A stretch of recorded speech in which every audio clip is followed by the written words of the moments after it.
नमस्कार स्टूडेंट्स, आपका स्वागत है science class and GK YouTube channel पे। आज हम 12th एग्रीकल्चर बायोलॉजी का जो हमारे फर्स्ट नंबर चैप्टर चल रहा था उसका आज 4th नंबर पार्ट है। ठीक है, कौन सा पार्ट है? 4th number part. इस 4th नंबर पार्ट में हम जीन कोष के बारे में पढ़ेंगे। इससे पहले हमने जनन द्रव्य के बारे में पढ़ लिया था। आज जो हमारी हेडिंग रहेगी वो रहेगी आपके जीन कोष के बारे में। किसके बारे में रहेगी? जीन कोष के बारे में कि जीन कोष होता क्या है। ठीक है, इसकी पीडीएफ है, आपको वो व्हाट्सएप ग्रुप या टेलीग्राम ग्रुप में मिल जाएगी। उसकी लिंक आपको डिस्क्रिप्शन में दी हुई है, आप उसको ज्वाइन कर सकते हो। जो भी पहले 3 पार्ट थे उसको भी आप देख सकते हो, डिस्क्रिप्शन में उनकी लिंक मिल जाएगी। जो बाकी वाले पार्ट है उनका भी देखो। जीन कोष से इन जीन कोष की सबसे पहले तो डेफिनेशन से याद होनी चाहिए। तो उसमें क्या लिखते हैं कि उन सभी प्रजातियों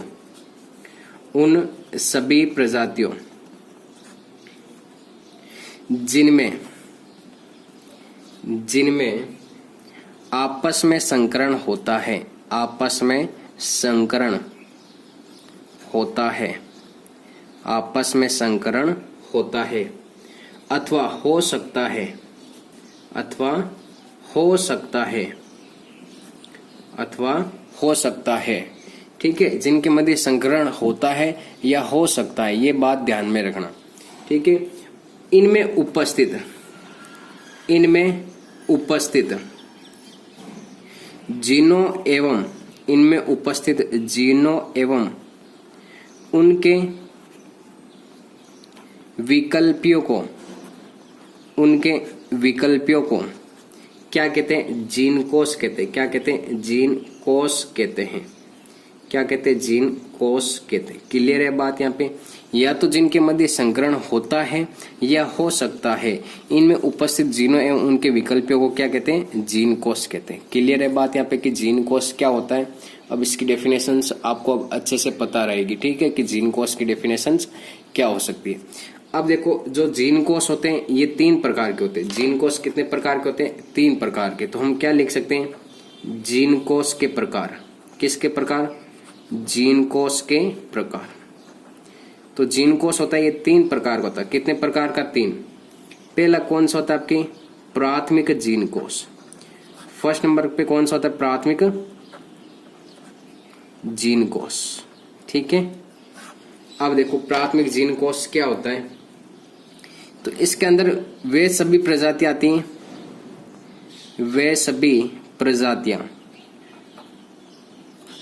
ठीक है, जिनके मध्य क्या हो सकता है? सफलतापूर्वक संकरण हो सकता है। सफलतापूर्वक संकरण होता है। ठीक है, संकरण होता है वो कैसा होता है? एकदम सफलतापूर्वक उनके मध्य संकरण हो सकता है। और जिनके संकर होते हैं वो कैसे होते हैं? मतलब जो संतति उत्पन्न होगी, संकर संतति, वो कैसी होगी? हमेशा उर्वर होगी। कैसी होगी? उर्वर। इन 2 बातों के आधार पर ही हमारे जो दूसरे वाले जो प्रकार है, एक हो जाएगा आपका द्वितीयक जीन कोष। कौन सा हो जाएगा? द्वितीयक जीन कोष। अब देखो यहाँ पे ये द्वितीयक जीन कोष क्या होता है, इस बात को हमें यहाँ पे समझना है। सेम ही लाइन इसमें वही आएगी, बस क्या होगा कि प्राथमिक जीन कोष, इसमें देखो डेफिनेशन क्या होगा कि प्राथमिक जीन कोष के सदस्यों के साथ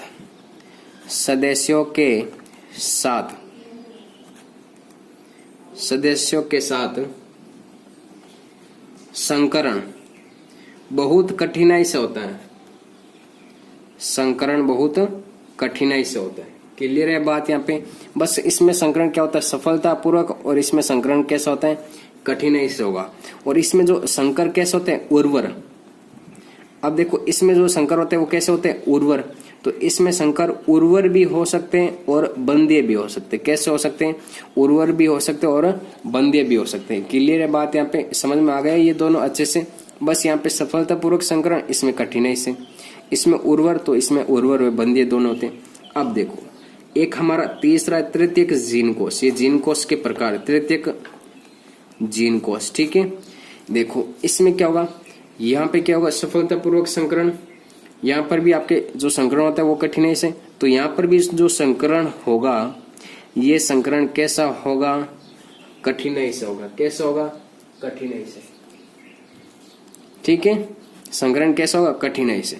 अब देखो इसमें संकर कैसे उर्वर, इसमें कैसे उर्वर व बंध्य, तो यहाँ पे जो संकर उत्पन्न होंगे वो हमेशा कैसे होंगे, बंध्य होंगे। कैसे होंगे, बंध्य। तो ये आपके जीन कोश के यहाँ पे क्या हो गए, प्रकार। इनको आप नोट कर सकते हो एकदम अच्छे से। बस ध्यान में क्या रखना है यहाँ पे कि जीन कोश की एक तो डेफिनेशंस कितने प्रकार है, 3 प्रकार है। प्राथमिक जीन कोश, द्वितीयक जीन कोश और तृतीयक जीन कोश। ठीक है, ये तो है आपके जीन कोश के बारे में।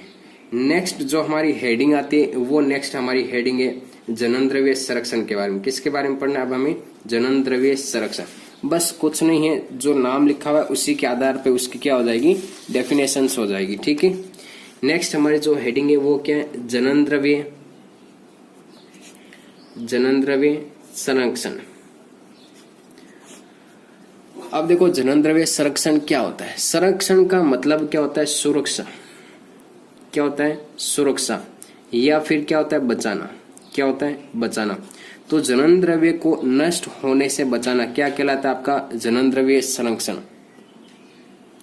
क्या कहलाता है, जनन द्रव्य संरक्षण कहलाता है। ठीक है, तो इसकी देखो जो परिभाषा होगी वो परिभाषा क्या हो सकती है कि जनन द्रव्य को ऐसी स्थिति में, जनन द्रव्य को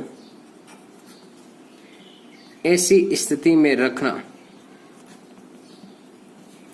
जिसके उसके नष्ट होने की कम संभावना हो। नष्ट होने की संभावना कैसी हो, बिल्कुल ही कम हो। ठीक है, तो इस प्रकार की जो प्रक्रिया होती है उसे क्या कहते हैं, जनन द्रव्य संरक्षण कहते हैं। क्लियर है बात यहाँ पे। ठीक है, अब देखो ये जनन द्रव्य जो संरक्षण है ये कितने प्रकार का होता है, ये भी 2 प्रकार का होता है। बस एकदम सरल है। एक तो होता है स्व स्थानीय संरक्षण, एक तो क्या होता है, स्व स्थानीय संरक्षण। एक होता है सेकेंड नंबर, वो होता है आपके बहि स्थानीय संरक्षण। क्या होता है, बहि स्थानीय संरक्षण। अब देखो स्व स्थानीय और बहि स्थानीय संरक्षण क्या होता है, इस बात को अच्छे से समझना कि जनन द्रव्य की जिस स्थान पे उत्पत्ति हुई है, मान लो ये एक स्थान है, यहाँ पे इस जनन द्रव्य की क्या हुई है, उत्पत्ति हुई है। क्या हुई है, उत्पत्ति। इसको इसी स्थान पे क्या करना, सुरक्षित करना। इसी क्षेत्र में क्या करना, इसको सुरक्षा प्रदान करना।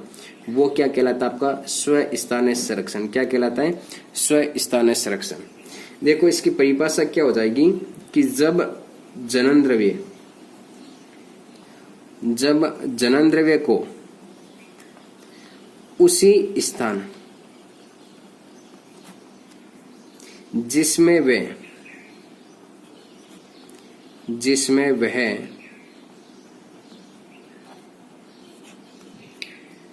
प्राकृतिक रूप से उगता है, जिसमें वह प्राकृतिक रूप से उगता है, वहीं पर अगर उसको संरक्षण दिया जाता है, तो वो संरक्षण आपके कौन सा कहलाता है, स्व स्थान है। अगर मान लो ये आपका घर है यहाँ पे, ठीक है, और ये आपका मान लो कोई भी डिस्ट्रिक्ट है। क्या है, ये कोई भी आपका डिस्ट्रिक्ट है। अगर इसी डिस्ट्रिक्ट में आपको रखा जाता है कहीं पर भी, तो वो आपके क्या कहलाता है, स्व स्थान है। ठीक है, अगर मान लो हमारे पास ये एक डिस्ट्रिक्ट है और ये कोई दूसरा डिस्ट्रिक्ट है, अगर हमें यहाँ पे रहते हैं 1st नंबर डिस्ट्रिक्ट में और हमें ले जाकर कहीं दूसरी जगह सुरक्षित प्रदान किया जाता है, तो वो हमारा क्या कहलाता है, बहि स्थानीय संरक्षण। मतलब बाहर किसी दूसरे स्थान पर ले जाकर हमें संरक्षण प्रदान करना। तो इसमें क्या हो जाएगा कि बहि स्थानीय संरक्षण में कि जनन द्रव्य को उसके प्राकृतिक आवास, ये मान लो उसका क्या प्राकृतिक आवास, तो प्राकृतिक आवास से दूर ले जाकर उसको संरक्षण प्रदान करना क्या कहलाता है, आपका बहि स्थानीय संरक्षण। अब बहि स्थानीय संरक्षण के लिए कुछ संस्थाएं हैं हमारे देश में, ठीक है, उनके मैं नाम लिख रहा हूँ। एक तो कौन सा हो जाएगा, बीज बैंक। क्या हो जाएगा, बीज बैंक। ठीक है, सेकेंड नंबर क्या हो जाएगा आपका, पादप बैंक। क्या हो जाएगा, पादप बैंक। अब जो 3rd नंबर होगा वो कौन सा हो जाएगा, परोहाग्र बैंक। कौन सा हो जाएगा, परोहाग्र बैंक। 4th नंबर जो हो जाएगा वो कौन सा हो जाएगा, डीएनए बैंक। कौन सा हो जाएगा, डीएनए बैंक। ठीक है, इतने आपको ये संस्थाएं ध्यान में रखनी है कि कौन कौन सी संस्थाएं आपके जनन द्रव्य को सुरक्षा प्रदान करती है। ये तो गए जनन द्रव्य को सुरक्षा प्रदान करना। अब नेक्स्ट बात आती है कि जनन द्रव्य का संग्रहण कैसे करेंगे। तो नेक्स्ट हेडिंग हमारी क्या हो जाएगी कि जनन द्रव्य का संग्रहण, कि जनन द्रव्य को इकट्ठा कैसे करेंगे वो बात हमें यहाँ पे समझनी है। ठीक है, कि जनन द्रव्य को इकट्ठा कैसे किया जाता है। आप देखो यहाँ पे सबसे पहले तो इस जनन द्रव्य संरक्षण की हमें क्या याद रखनी है, परिभाषा की। परिभाषा क्या होती है किसकी, इस जनन द्रव्य संरक्षण की। ठीक है, तो देखो सबसे पहले इसकी परिभाषा, जनन द्रव्य संरक्षण की परिभाषा। तो परिभाषा में क्या हो जाएगा, किसी भी फसल एवं जंगली संबंधियों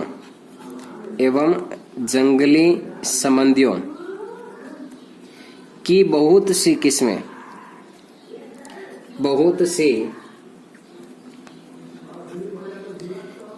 किस्मों का संग्रहण करना, बहुत सी किस्मों का क्या करना, संग्रहण करना, उस फसल का जनन द्रव्य संग्रह कहलाता है। क्या कहलाता है, जनन द्रव्य संग्रह कहलाता है। क्लियर है बात यहाँ पे कि किसी भी फसल एवं उस जंगली संबंधियों की बहुत सी किस्मों का क्या करना, संग्रहण करना। हमारे पास कोई भी फसल की एक ये किस्में, इन तीनों को अगर मैं इकट्ठा कर लेता हूं तो वो आपके क्या कहलाता है, जनन द्रव्य संग्रहण कहलाता है। क्या कहलाता है, जनन द्रव्य संग्रहण कहलाता है। क्लियर है बात यहाँ पे। अब देखो जनन द्रव्य संग्रहण की कुछ क्रियाएं आती है, उन क्रियाओं को यहाँ पे ध्यान में रखना कि जनन द्रव्य का संग्रहण में पहले कौन कौन सी प्रोसेस होती है, उन बातों को ध्यान में रखना। फर्स्ट नंबर जो प्रोसेस होती है, सबसे पहले क्या करेंगे, जनन द्रव्य का हम संग्रहण करेंगे। क्या करेंगे, संग्रहण करेंगे। ठीक है, ये सारी क्रियाएं किस में आती है, इस जनन द्रव्य के संरक्षण में। कि संरक्षण के लिए पहले क्या क्या करते हैं, तो पहले हम क्या करेंगे, इस जनन द्रव्य को क्या करेंगे, इकट्ठा करेंगे। ठीक है, एक जगह क्या करेंगे, इकट्ठा करेंगे कि कौन से जनन द्रव्य को हमें क्या करना है, सुरक्षा प्रदान करनी है। तो सबसे पहले उसका क्या करेंगे, संग्रहण करने के बाद में उसका क्या करेंगे, संरक्षण प्रदान करेंगे। क्या करेंगे, संरक्षण प्रदान। और थर्ड नंबर क्या करेंगे, उस जनन द्रव्य का क्या करते हैं, मूल्यांकन करते हैं। ये तो सब में प्रोसेस हम करते आए हैं। ठीक है, और फोर्थ नंबर जो इसमें हो जाएगा वो हो जाएगा सूचीबद्ध। क्या हो जाएगा, सूचीबद्ध, मतलब उनकी एक क्या बनेंगे, सूची बनाना। क्या बनाना, सूची बनाना। और 5 नंबर जो पॉइंट हो जाएगा, फिर उसका क्या करेंगे, गुणन करेंगे। गुणन करने के बाद में क्या करेंगे, वितरण।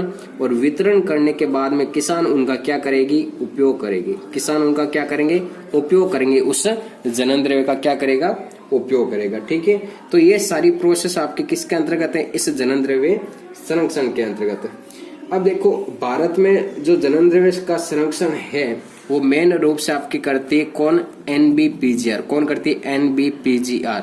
तो NBPGR के बारे में बात करते हैं तो ये इसका पूरा नाम होता है, वो होता है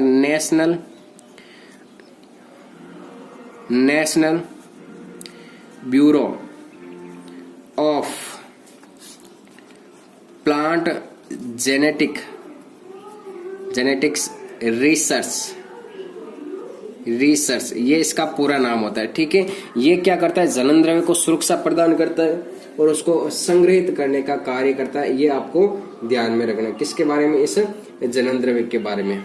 अब जो हमारी नेक्स्ट हेडिंग आती है वो हेडिंग आती है आपके पादप पुनर्स्थापन के बारे में। किसके बारे में, पादप पुनर्स्थापन के बारे में। और वो हम पढ़ेंगे कल नेक्स्ट क्लास में। ठीक है।